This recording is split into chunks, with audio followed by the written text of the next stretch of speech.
Hi అండి. Arm loose ఎక్కువున్న వాళ్ళకి చంక దగ్గర అతుకులు పడకుండా ఫోల్డింగ్ ఎలా చేసుకోవాలని అడుగుతున్నారు. యాక్చువల్‌గా 4 ఫోల్డింగ్ చేసుకుంటాం కదా! అలా కాకుండా మనకి కోరాస్ రైట్ సైడ్‌కి వచ్చేటట్టు ఫోల్డింగ్ చేసుకోవాలండి.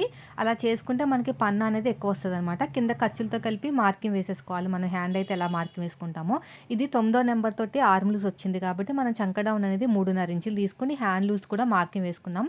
ఎలాగైతే మనం కర్వ్ అనేది తీసుకుంటామో అదంతా కూడా సేమ్ ఉంటుంది. కానీ మీరు తీసుకున్న బ్లౌజ్ పీస్ అనేది కొంచెం ఎక్కువ తీసుకోవాలన్నమాట. లైనింగ్ పీస్ అన్నా, బ్లౌజ్ పీస్ అన్నా కూడా మనం నార్మల్ కన్నా కొంచెం ఎక్కువ తీసుకొని అడ్డపన్నాక వేయాలన్నమాట. అంటే కోరాస్ ఆపోజిట్‌లో కాకుండా రైట్ సైడ్ వైపుకి వచ్చేటట్టు ఫోల్డింగ్ అనేది మన వైపుకి వచ్చేటట్టు పెట్టుకుంటే మీకు కొంచెం కూడా అతుకనేది పడదు. కొంతమందికి అతుకులు పడకూడదు అంటారు కదా! వాళ్ళకి ఈ టిప్ అనేది బాగా ఉపయోగపడుతుంది. చూడండి, ఇలా సగానికి ఫోల్డ్ చేశాను కదా! ఇలాగైతే అతుకు పడుతుంది కదా! మళ్ళీ ఇలా తిప్పేసుకొని నాకు కోరాస్ అనేవి రైట్ సైడ్‌లో పెట్టుకున్నాను. ఇలా చేయడం వల్ల మీకు అతుకులు పడవు. కానీ క్లాత్ మాత్రం కొంచెం ఎక్కువ పడుతుంది. పెద్ద సైజు వాళ్ళకి క్లాత్ ఎక్కువే తీసుకోవాలండి.